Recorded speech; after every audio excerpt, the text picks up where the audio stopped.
சோனா குருவியும் பியூட்டியும் தங்களுடைய நெல் வயல்ல வேலை பார்த்துக்கிட்டு இருந்தாங்க. அந்த வருஷம் அவங்க தங்களுடைய வயல்ல நெல்மணிகளை பயிரிட்டு இருந்தாங்க. சோனா குருவியோட வீட்டுக்கும் பக்கத்துல காலுக்காகவும் கோரிக்காகவும் வாழ்ந்து வந்தாங்க. அவங்க வீடு ரொம்பவும் பெரிய வீடு.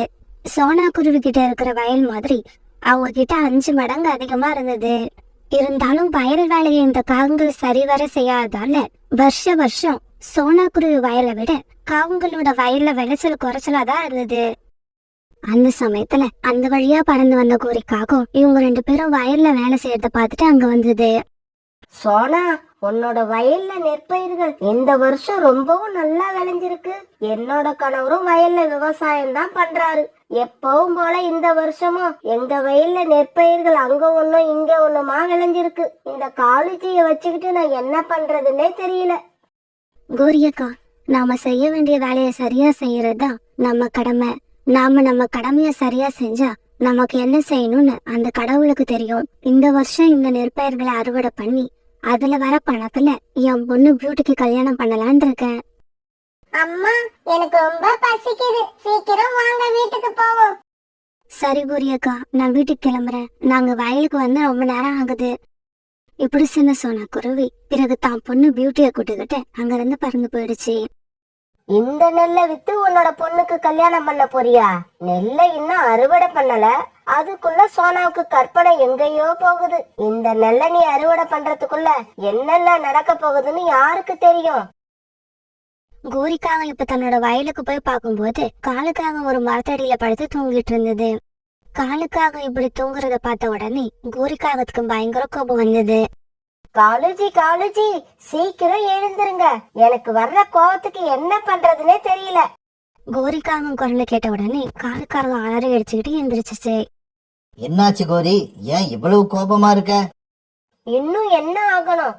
உங்க மேல நம்பிக்கை வச்சு இந்த வருஷம் உன்னை விட என்னோட வயல்ல அதிக விளைச்சலை காட்டுறேன் பாருன்னு அந்த சோனா குருவி கிட்ட நான் சவால் விட்டனே, அது உங்களுக்கு ஞாபகம் இருக்கா? ஞாபகம் இருக்கு கோரி, ஆனா அது கனவுலையா இல்ல நிஜத்திலையானதுதான் ஒரே குழப்பமா இருக்கு. எப்பவும் இந்த மாதிரி படுத்து தூங்கிக்கிட்டே இருந்தா எல்லாமே கனவு மாதிரி தான் தெரியும். சோனா குருவி வயல போய் பாருங்க, அடுக்கி வச்ச மாதிரி கொஞ்சம் கூட கேப் இல்லாம நெற்பயிர்கள் விளைஞ்சிருக்கு. இங்க நம்ம வயலையும் பாருங்க, இங்க ஒண்ணும் அங்க ஒண்ணுமா விளைஞ்சு பாக்கிறதுக்கே ரொம்ப கேவலமா இருக்கு. என்ன பண்றது கோரி, நானும் வெயில் மழைன்னு பார்க்காம வயல்ல வேலை செஞ்சுக்கிட்டு தான் இருக்கேன். ஆனா விளைச்சல் மட்டும் வரவே மாட்டேங்குது. விளைச்சல் எப்படி வரும்? வேலை பார்க்க போறேன்னு சொல்லிட்டு வயலுக்கு வந்து இந்த மாதிரி படுத்து தூங்க வேண்டியது. அப்புறம் சாயங்காலம் வீட்டுக்கு வந்து வயல்ல வேலை செஞ்சதால உடம்பெல்லாம் ரொம்ப களைச்சி போச்சுன்னு சொல்லி சாப்பிட்டுட்டு மறுபடியும் வீட்டுல படுத்து தூங்க வேண்டியது. சோனா குருவியோட வயலை நினைச்சா என் வயிறு எல்லாம் பத்திக்கிட்டு எரியுது. எப்ப பாரு சோனா சோனா சோனா, அந்த சோனா குருவியால என்னோட நிம்மதியே போயிடுச்சு. இங்க பாருங்க, இன்னும் 2 வாரத்துல எங்க அம்மா ஊர்ல இருந்து வராங்க. அவங்க வந்து நம்ம வயலையும் சோனா குருவி வயலையும் பார்த்தாங்கன்னா என் முகத்துல காரி துப்பிடுவாங்க. கோரி கவலைப்படாத, 2 வாரம் கழிச்சுதானே உங்க அம்மா வராங்க. அதுக்குள்ள ஏதாவது ஏற்பாடு பண்ணுவோம். 2 வாரத்துக்குள்ள சோனா வயலை விட நம்ம வயல்ல விளைச்சல் அதிகமாக்கி காட்ட முடியுமா? அது முடியாது. ஆனா சோனா குருவியோட வயலை ஏதாவது செஞ்சு அதோட பயிர்களை நாசமாக்கி சோனா குருவிய அறுவடை பண்ண விடாம செய்ய முடியும்.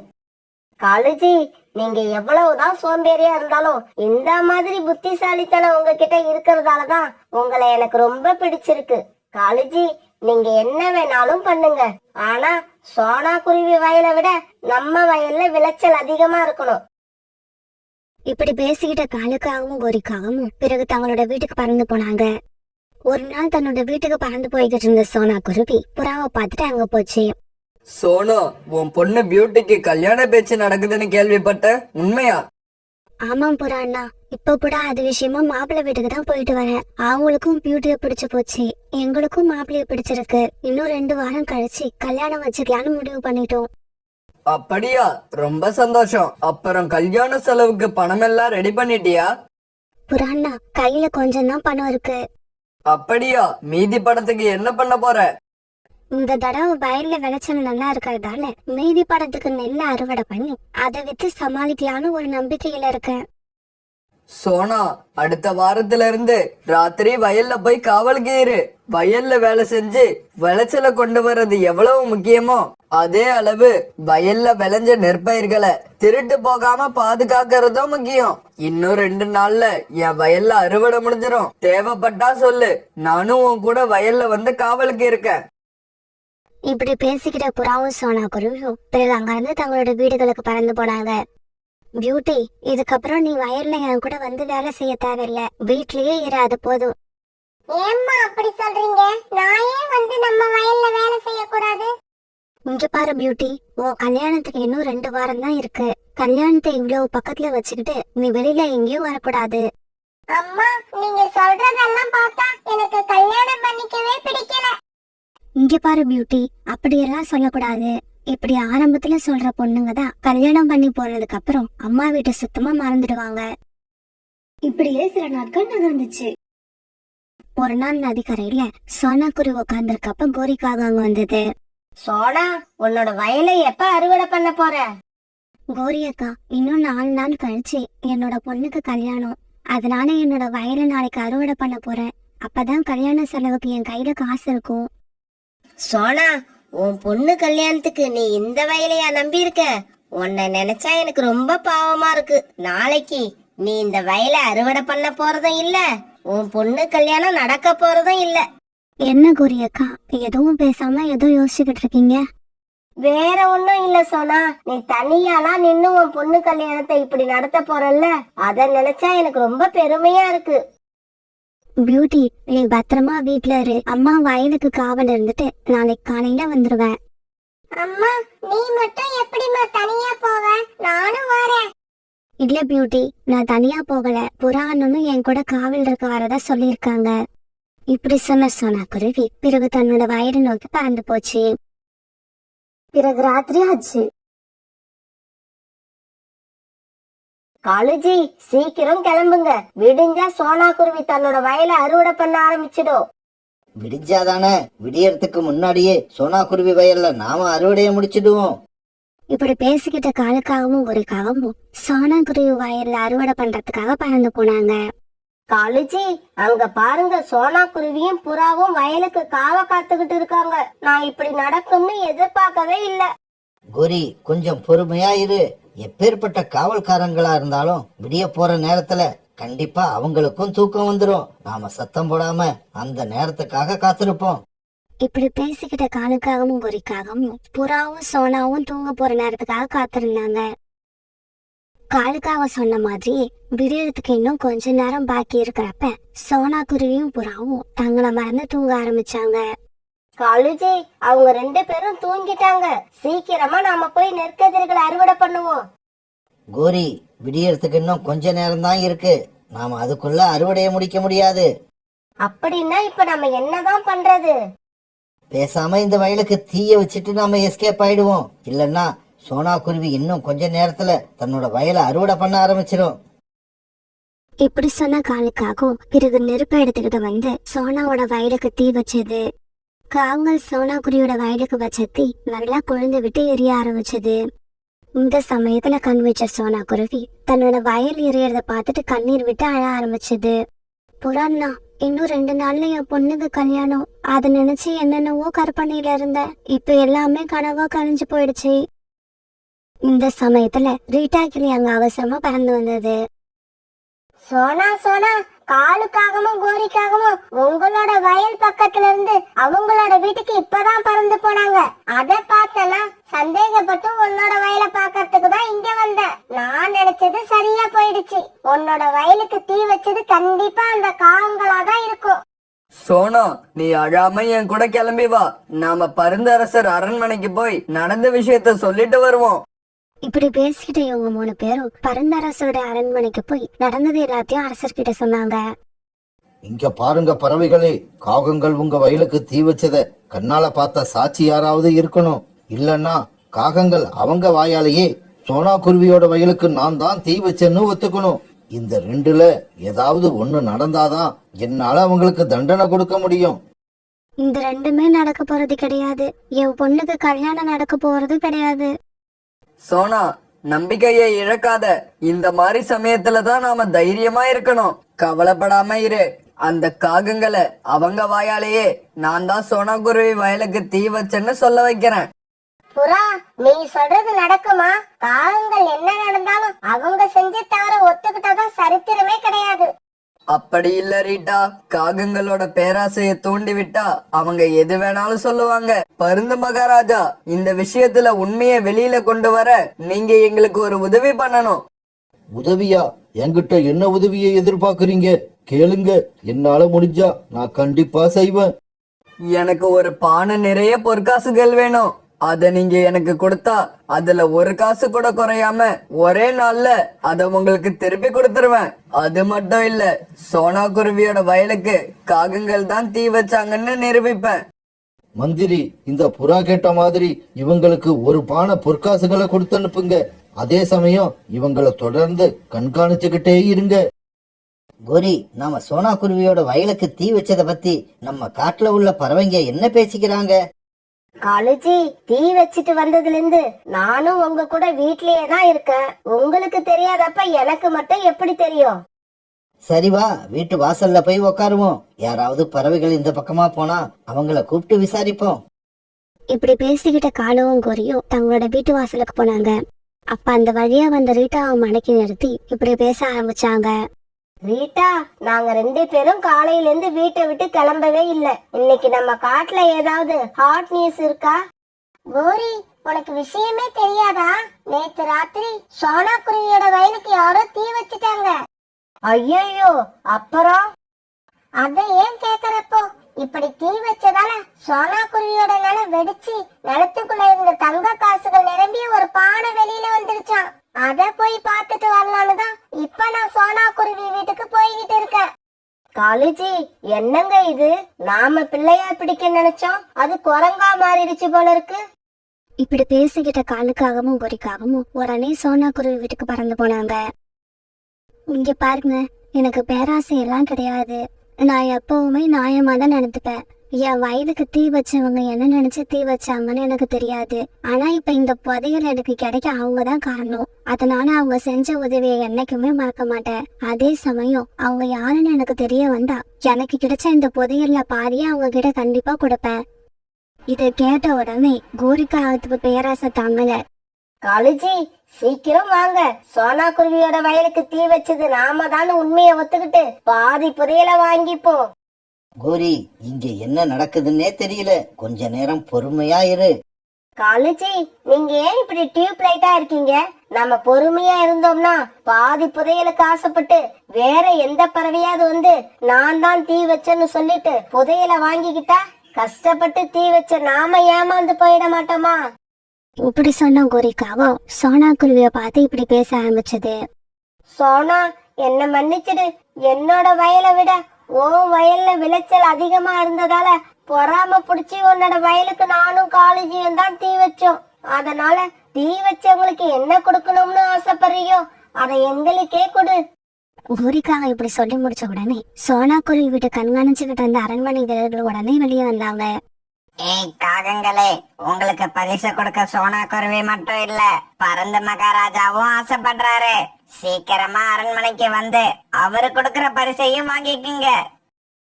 இப்படி சொன்ன அரண்மனை வீரர்கள் காகங்களை கைது பண்ணி அரண்மனைக்கு அழைச்சிட்டு போனாங்க. நடந்த எல்லாத்தையும் கேள்விப்பட்ட பரந்த அரசர் காகங்களை பாதாள சிறையில அடைச்சு வச்சாரு. வீரர்களே, சோனா குருவியோட வயல்ல எரிஞ்சு போன நெற்கதிர்களுக்கு என்ன மதிப்பு வருமோ அந்த மாதிரி 10 மடங்கு பணத்தை காகங்கள் கிட்ட இருந்து வசூலிச்சு சோனா குருவி கிட்ட கொடுங்க. இந்த காகங்கள் 2 பேரையும் பாதாள சிறையில கொண்டு போய் அடைங்க. காலுஜி, என்ன இது? நம்ம நிலைமை இப்படி ஆயிடுச்சு. கோரி, கொஞ்ச நேரம் பொறுமையா இருன்னு சொன்ன கேட்டியா? நீ என்னைக்கு என் பேச்ச கேட்டிருக்க, இன்னைக்கு என் பேச்ச கேட்கறதுக்கு? இப்படி சொன்ன காலுக்காகவும் கண்ணீர் விட்டு அழ ஆரம்பிச்சது. அக்கா, அக்கா, கொஞ்சம் கதவை திறங்க. அம்மா, சித்தி வந்திருக்காங்க. நான் போய் கதவை திறக்கிறேன். இப்படி சொன்ன பியூட்டி பறந்து போய் கதவை திறந்த உடனே சோனா குருவியோட தங்கச்சி மீனா வீட்டுக்குள்ள வந்தது. வீட்டுக்குள்ள வந்த மீனா பியூட்டியை தூக்கி கொஞ்ச நேரம் கொஞ்சிட்டு பிறகு மறுபடியும் கீழே விட்டது. சித்தி, எனக்கு என்ன வாங்கிட்டு வந்திருக்கீங்க? பியூட்டி, சித்தி உனக்காக எதுவும் வாங்கிட்டு வரலடா. அவசரமா வந்ததால என்னால பியூட்டி, நீ கொஞ்ச நேரம் சும்மா இரு. மீனா, நீ சொல்லு, எந்த விஷயமா இப்ப வந்திருக்க? வீட்ல எல்லாம் சரியா தானே போய்கிட்டு இருக்கு? சோனா குருவி இப்படி கேட்ட உடனே மீனா அழ ஆரம்பிச்சது. அக்கா, எதுவுமே சரியில்லை. வீட்ல ஒரு தானியம் கூட இல்ல. என் குழந்தை நேத்துல இருந்து பசியில இருக்கான். என்ன மீனா இப்படி சொல்ற? வீட்ல நடக்கிறது எல்லாம் மாமா பாக்குறாரா இல்லையா? உன்னோட மாமாவை பத்தி தான் உனக்கு தெரியுமே. சம்பாதிக்கிற காசுக்கு அப்படியே குடிச்சிட்டு வந்துடுறாரு. எனக்கு என்ன பண்றதுன்னே தெரியல. சரி சரி, அழாம இரு. எனக்கு நேரம் கிடைக்கிறப்ப நான் வந்து மாமாவை பார்த்து பேசுறேன். இப்படி சொல்லிட்டு வீட்டுக்குள்ள போன சோனா குருவி ஒரு பாத்திரத்துல நிறைய தானியங்களை கொண்டு வந்து மீனா கிட்ட கொடுத்தது. இங்க பாரு, இதை எடுத்துட்டு போய் நீயும் உன் குழந்தையும் சாப்பிடுங்க. சோனா, உன்ன மாதிரி எனக்கு ஒரு அக்கா இல்லைன்னா கண்டிப்பா நான் தற்கொலை பண்ணிக்கிட்டு என்னோட உயிரை விட்டு இருப்பேன். என்னோட சூழ்நிலை அந்த அளவுக்கு மோசமா இருக்கு. சரி சரி, நீ சீக்கிரமா கிளம்பு. அப்புறம் இருட்டிடுச்சுன்னா நீ வீட்டுக்கு போறதுக்கு ரொம்ப கஷ்டப்படுவ. சோனா குருவி இப்படி சொன்ன உடனே அந்த தானியங்கள் இருந்த பாத்திரத்தை எடுத்துக்கிட்டு மீனா குருவி தன்னோட வீட்டை நோக்கி பறந்து போச்சு. அம்மா, சித்தி எப்ப வந்தாலும் எனக்கு எதுவுமே வாங்கிட்டு வர்றதில்ல. ஆனா ஜக்குவோட சித்தி எல்லாம் அப்படி இல்ல. எப்ப வந்தாலும் அவனுக்கு ஏதாவது சாப்பிடறதுக்கு வாங்கிக்கிட்டு வராங்க. அது மட்டும் இல்லம்மா, திரும்ப போறப்ப அவனுக்கு பணமும் கொடுத்துட்டு போறாங்க. இங்க பாரு பியூட்டி, எல்லாருடைய வாழ்க்கையும் ஒரே மாதிரி இருக்கிறது இல்ல. மீனாவோட வீட்டுக்காரர் சம்பாதிக்கிற காசையெல்லாம் குடிச்சே அழிச்சிடுறாரு. பாவம், அவ என்ன பண்ணுவா? அவனும் அவன் குழந்தையும் 3 வேளை சாப்பாட்டுக்கே போராடிக்கிட்டு இருக்காங்க. இங்க பாரு மீனா, நான் குடிக்கிறதை விட்டு 1 மாசம் ஆயிடுச்சு. இன்னும் எதுக்காக நீ உங்க அக்கா வீட்டுக்கு போய் இப்படி தானியங்களை வாங்கிக்கிட்டு வர? இங்க பாருங்க, உங்களுக்கு ஒண்ணும் தெரியாது. நம்ம மேல யாரு அன்பு வச்சிருந்தாலும் நம்மளால முடிஞ்ச அளவு அவங்க கிட்ட இருந்து கறந்துகிட்டே இருக்கணும். அப்பதான் நம்ம வாழ்க்கை சந்தோஷமா போகும். மீனா, நான் குடிய விட்டுட்டா என்னை பத்தி எல்லாரும் பெருமையா பேசுவாங்க, அப்புறம் என்னையும் மதிப்பாங்கன்னு நினைச்சேன். ஆனா நீ அப்படி நடக்க விடுறதே கிடையாது. எல்லார் மனசுலயும் என்னை இன்னும் குடிக்காரனாவே வச்சிருக்க. இப்படியே சில நாட்கள் நகர்ந்துச்சு. அம்மா, இந்த தானியங்களையே எத்தனை நாள் தான் சாப்பிட கொடுப்ப? எனக்கு பழம் சாப்பிடணும் போல இருக்கு. டேய், இந்த ராத்திரியில பழத்துக்கு நான் எங்கடா போவேன்? நீ எங்கேயும் போக வேண்டாம். பெரியம்மா கிட்ட போ. பெரியம்மா கிட்ட பழம் ஏதாவது இருந்தா வாங்கிட்டு வா. நீ போய் கேட்டா பெரியம்மா எதுவா இருந்தாலும் உடனே கொடுப்பாங்க. ஆமாண்டா, நீ சொல்ற மாதிரி அக்கா வீட்ல பழங்கள் கண்டிப்பா இருக்கும். கொஞ்ச நேரம் பொறு, நான் போய் இருக்கிற பழத்தை வாங்கிட்டு வரேன். இப்படி சொன்ன மீனா குருவி சோனா குருவி வீட்டுக்கு பறந்து போச்சு. சோனா, இன்னைக்கு நாங்க உணவு தேட லேட்டா கிளம்பி போனதால எங்களுக்கு எதுவுமே கிடைக்கல. கொஞ்ச நேரத்துக்கு முன்னாடிதான் வெறுங்கைய வீசிக்கிட்டு வீட்டுக்கு திரும்பி வந்தோம். கௌரி அக்கா, காலையில நான் வந்து கூப்பிட்டப்ப நீங்க என் கூடவே வந்திருந்தா எனக்கு கிடைச்ச மாதிரி உங்களுக்கும் கண்டிப்பா உணவு கிடைச்சிருக்கும். ஆமா சோனா, நீ சொல்றதுதான் சரி. நாளைக்கு நாங்க காலையிலேயே கிளம்பி ரெடியா இருக்கோம். நீ வந்த உடனே நாங்களும் கிளம்பிடுறோம். இப்படி சொன்ன கால்கள் தங்களுடைய வீட்டுக்கு கிளம்ப போற நேரத்துல மீனா குருவி அங்க வந்தது. அக்கா, என் குழந்தைக்கு திடீர்னு ஜுரம் வந்துருச்சு. தானியங்களை கொடுத்தா சாப்பிட மாட்டேங்கிறான். பழம் தான் வேணும்னு அடம் பிடிக்கிறான். மீனா, குழந்தைங்க ஜுரம் வந்தா அப்படித்தான் நடந்துப்பாங்க. கவலைப்படாத, என்கிட்ட கொஞ்சம் ஆப்பிள் இருக்கு, அதை எடுத்து தரேன். இப்படி சொன்ன சோனா குருவி தான் கிட்ட இருந்த ஆப்பிள்களை அப்படியே எடுத்து மீனா கிட்ட கொடுத்தது. இந்தா, இதை இப்ப அவனுக்கு சாப்பிட கொடுத்து அவனை தூங்க வை. அப்புறம் தூங்குறதுக்கு முன்னால அவனுக்கு மறக்காம காய்ச்சலுக்கான மாத்திரையை கொடு. பிறகு சோனா குருவி கொடுத்த ஆப்பிளை எடுத்துக்கிட்டு மீனா குருவி தன்னோட வீட்டுக்கு போச்சு. சோனா, இப்ப வந்துட்டு போறது யாரு? வந்தவங்க பழம்னு கேட்ட உடனே நீ இருந்த ஆப்பிள் எல்லாத்தையும் எடுத்து கொடுத்துட்ட. காலண்ணா, முகத்தை பார்த்தா தெரியலையா? அவ என்னோட தங்கச்சி, ரொம்பவும் ஏழை. சாப்பிடறதுக்கு எதுவும் இல்லைன்னா உடனே என் வீட்டுக்கு வந்துருவா. ஆமா, உன் தங்கச்சியோட வீட்டுக்காரரு என்ன பண்றாரு? அவர் வேலைக்கு போறாருதான். இருந்தாலும் சம்பாதிக்கிற காசையெல்லாம் குடிச்சிட்டு வந்துடுறாரு. இங்க பாரு சோனா, வீட்டுக்காரர் சரியில்லைன்னா அவரை திருத்தறதுக்கு தான் முயற்சி பண்ணணும். இப்படி எதுக்கு எடுத்தாலும் அக்கா வீட்டுல வந்து நிக்க கூடாது. கௌரி அக்கா, இவ என்னோட தங்கச்சி. இவளோட உலகமே நாதான். இப்படியே நினைச்சுக்கிட்டு இரு. என்னைக்காவது ஒரு நாள் நான் சொல்றது தப்பா இல்ல நீ உன் மனசுல நினைச்சுக்கிட்டு இருக்கிறது தப்பான்னு நம்ம 2 பேருக்குமே தெரிய வரும். இப்படியே சில நாட்கள் நகர்ந்துச்சு. ஒரு நாள் காலையில காலுக்காகவும் கோரிக்காகவும் சீக்கிரமா உணவு தேட கிளம்பினதால சோனா குருவியை கூப்பிட அதோட வீட்டுக்கு வந்தாங்க. இந்த சமயத்துல சோனாக்குருவியோட தங்கச்சி மீனாவும் அங்க வந்தது. அக்கா அக்கா, நீ எனக்கு ஒரு உதவி செஞ்சாகணும். என்ன மீனா, என்ன ஆச்சு? உன் குழந்தைக்கு ஒண்ணும் இல்லையே? இல்லக்கா, அவன் நல்லா இருக்கான். நேத்து ராத்திரி என்னோட வீட்டுக்காரர் படுத்திருந்த கூடு சுத்தமா உடைஞ்சு போயிடுச்சு. எனக்கு இப்பவே புது கூடு வேணும்னு அடம் பிடிக்கிறாரு. எனக்கு என்ன பண்றதுன்னே தெரியல. இதுக்கு ஏன்ட்டு இப்படி காலங்காத்தால அழ ஆரம்பிக்கிற? கொஞ்ச நேரம் அழாம இரு. இப்படி சொன்ன சோனாக்குருவி பிறகு வீட்டுக்குள்ள போய் தான் ஏற்கனவே தயார் பண்ணி வச்சிருந்த ஒரு கூட்டை எடுத்துட்டு வந்து மீனா கிட்ட கொடுத்துச்சு. பிறகு மீனாக்குருவி அந்த கூட்டை எடுத்துக்கிட்டு சந்தோஷமா தன்னோட வீட்டுக்கு பறந்து போச்சு. சோனா, நான் என்னவோ உன் தங்கச்சி நீ அவன் மேல வச்சிருக்க அன்பை தவறா பயன்படுத்துறான்னு நினைக்கிறேன். கோரியக்கா, இன்னொரு தடவை இப்படி சொல்லாதீங்க. என் தங்கச்சி ரொம்ப நல்லவ, என் மேல உயிரையே வச்சிருக்கா. வச்சிருப்பா. நீ இந்த மாதிரி வந்து கேக்குறப்பெல்லாம் எடுத்து கொடுத்துக்கிட்டே இருந்தா உன் மேல உயிரைதான் வச்சிருப்பா. உன்கிட்ட இருந்து இதுக்கப்புறம் எதுவும் வராது அப்படிங்கிற நிலைமை வந்தாதான் அவ உன் மேல உயிரை வச்சிருக்காளா இல்ல உன்னை அவ ஏமாத்திக்கிட்டு இருக்காளான்னு தெரியும். கோரியக்கா, தயவு செய்து இப்படி பேசாதீங்க. நீங்க இப்படி பேசுறதால என் மனசு எவ்வளவு தெரியுமா கஷ்டப்படுது. சோனா, நான் சொல்றத கேளு. இன்னைக்கு சாயங்காலம் உணவு தேடிட்டு வரும்போது நீ எங்க வீட்டுக்கு வந்துரு. ஒரு 3 மணி நேரம் நீ எங்க வீட்லயே இரு. அந்த 3 மணி நேரத்துல உன்கிட்ட பணத்துக்காக பழகுறது யாரு, பாசத்துக்காக பழகுறது யாருன்னு நாங்க காமிக்கிறோம். காணுக்காக இப்படி சொன்ன உடனே அன்னைக்கு சாயங்காலம் உணவு தேடிக்கிட்டு வீட்டுக்கு திரும்பி வரப்ப சோனாக்குருவி காவங்கள் சொன்ன மாதிரி அவங்க வீட்டுக்கு போயிடுச்சு. சோனா, நீ உன் தங்கச்சி வீட்டுக்கிட்ட போய் எங்கேயாவது மறைஞ்சு நின்னு அங்க என்ன நடக்குதுன்னு கவனி. நாங்க சீக்கிரமா அங்க வந்துடுறோம். இப்படி சொன்ன காங்கள் பிறகு அந்த காட்டுல உள்ள பறவைகள் எல்லாரையும் பார்த்து உணவு தேட போன இடத்துல சோனாக்குருவிய கழுகு கொண்டு தின்னுடுச்சுன்னு சொல்லி எல்லாரையும் நம்ப வச்சாங்க. பிறகு சோனாக்குருவி வீட்டுக்கு பறந்து போய் அங்க தனியா இருந்த பியூட்டிய பார்த்தாங்க. இங்க பாரு பியூட்டி, உங்க அம்மா ஒரு முக்கியமான வேலையா வெளியூர் போயிருக்காங்க. அதனால இன்னைக்கு நாங்க உன்னை கொண்டு போய் உங்க சித்தி வீட்டுல விடுறோம். கொஞ்ச நாளைக்கு நீ அங்கேயே இரு. பியூட்டி கிட்ட இப்படி சொன்ன எல்லா பறவைகளும் பிறகு பியூட்டிய கூப்பிட்டுக்கிட்டு சோனாக்குருவியோட தங்கச்சி மீனா வீட்டுக்கு வந்தாங்க. ராணி, நீ பியூட்டிய வச்சுக்கிட்டு வெளியிலேயே இரு. நாங்க உள்ள போய் மீனா கிட்ட பேசிட்டு வந்துடுறோம். இப்படி சொல்லிட்டு பிறகு எல்லா பறவைகளும் மீனாவை பார்க்க வீட்டுக்குள்ள போனாங்க. மீனா, உனக்கு ஒரு விஷயம் தெரியுமா? இன்னைக்கு உணவு தேட எங்க கூட வந்த சோனாக்குருவிய ஒரு கழுகு கொண்டு தின்னுடுச்சு. அப்படியா? ஐயோ, நீங்க உண்மையேதான் சொல்றீங்களா? ஆமா, நாங்க உண்மையதான் சொல்றோம். அப்புறம் தன்னோட அம்மா இறந்த விஷயத்த பியூட்டி கிட்ட சொன்னா அவ ரொம்ப கஷ்டப்படுவான்னு சொல்லவே இல்ல. அவங்க அம்மா வெளியூர் போயிருக்கதா சொல்லியிருக்கோம். என்ன பண்றது? யார் யாருக்கு எப்ப முடிவு வரும்னு தெரியல. எங்க அக்கா இவ்வளவு சீக்கிரம் போய் சேரும்னு நான் நினைக்கவே இல்ல.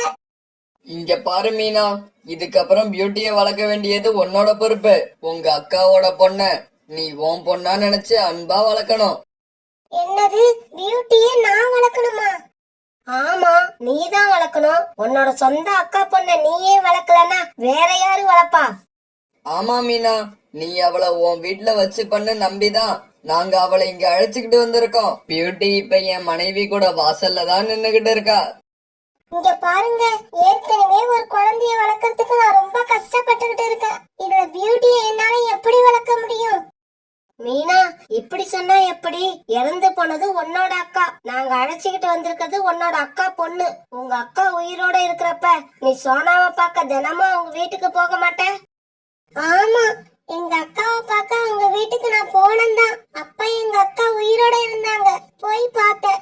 அக்காவோட உயிரே போனதுக்கு அப்புறம் அக்காங்கிற சொந்தம் மட்டும் எங்க இருந்து வரும்? இங்க பாருங்க, தயவு செஞ்சு சொல்றேன், பியூட்டி எங்க விட்டுட்டு போகாதீங்க. உங்க கூடவே அழைச்சுக்கிட்டு போயிடுங்க. தன்னோட தங்கச்சி இப்படி பேசுனது எல்லாம் பக்கத்துல இருந்த ஜன்னல் வழியா பாத்துக்கிட்டே இருந்த சோனாக்குருவி அழுதுகிட்டே அந்த வீட்டுக்குள்ள வந்தது. மீனா, ரொம்ப அருமையா பேசின. இதுவரைக்கும் இந்த காட்டுல நான் தான் எல்லாருக்கும் எப்படி நடந்துக்கிறதுன்னு சொல்லி கொடுப்பேன். ஆனா இன்னைக்குதான் முதல் முறையா நீ எனக்கு பாடம் கத்து கொடுத்திருக்க. இப்ப நான் ஆண்டவன் கிட்ட வேண்டிக்கிறதுலாம் என்ன தெரியுமா? என்னோட உயிர் போறதுக்குள்ள உன்னோட முகத்தை நான் மறுபடியும் ஒரு தடவை பார்க்கவே கூடாது. இப்படி சொன்ன சோனா பிறகுதான் பொண்ணு பியூட்டியை கூப்பிட்டுக்கிட்டு எல்லா பறவைங்களோடையும் தன்னோட வீட்டை நோக்கி பறந்து போச்சு.